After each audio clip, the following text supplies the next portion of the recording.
यानी कि अपसाइड अब लिमिटेड है निफ्टी की, और नीचे में 4-5% की रिस्क खुल गई है, कम से कम उतना हम कमजोर हो सकते हैं। एक्चुअली उल्टी है स्टोरी।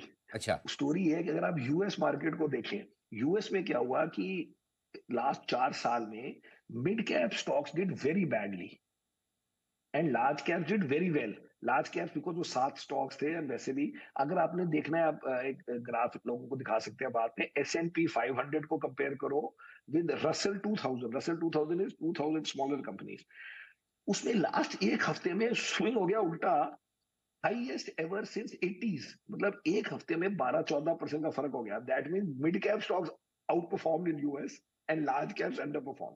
इंडिया में उल्टा होगा। आपको निफ्टी बुरा नहीं लगेगा क्योंकि निफ्टी चला ही नहीं, लेकिन रोटेशन हो गई है in the sectors which are not in Nifty.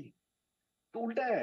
मुझे लगता है कि ये मिड कैप, स्मॉल कैप, ये डिफेंस, ये 15-20% गिरेंगे और आपको लगेगा निफ्टी तो गिर ही नहीं रही, क्योंकि निफ्टी के स्टॉक तो HDFC बैंक और कोटक बैंक और इन्फोसिस और TCS and may be even now Reliance, तो जो गिर गया है, अब ये गिरेंगे ही नहीं। गिरने दूसरी चीजों में है। परफेक्ट। सर ये बताएं, एफआईज अब क्या करेंगे? एज ए सेड, कोई भी चीज स्टॉप थेरेटिकली स्टॉप नहीं होती है। अब आपका 5% कम हो गया तो ठीक है, 5% कम हो गया, आपकी मेरे ख्याल से परमानेंट वैल्यू 5% कम हो गई।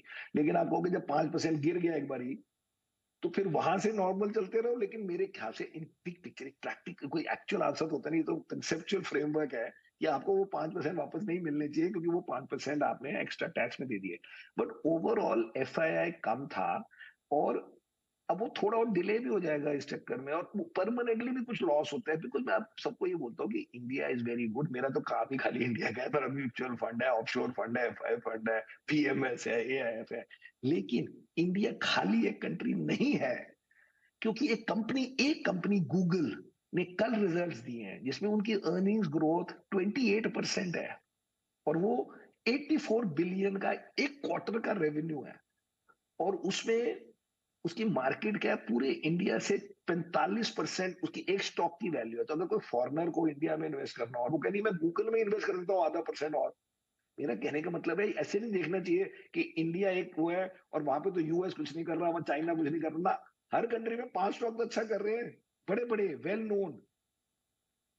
तो for somebody to come to India, उसको थोड़ा अट्रैक्टिव बनाए ना। रिलेटिवली उसको आपने अनअट्रैक्टिव बना दिया, बिकॉज बाकी कंट्रीज टैक्स नहीं लेते, टैक्स बज, लेते ही नहीं। तो बजट के फॉरगेट अबाउट कि क्या करें। म- तो वो आप अगर 15% एवरेज टैक्स है, उनका 0 टैक्स है, तो आपका 15% का तो यही फर्क हो गया।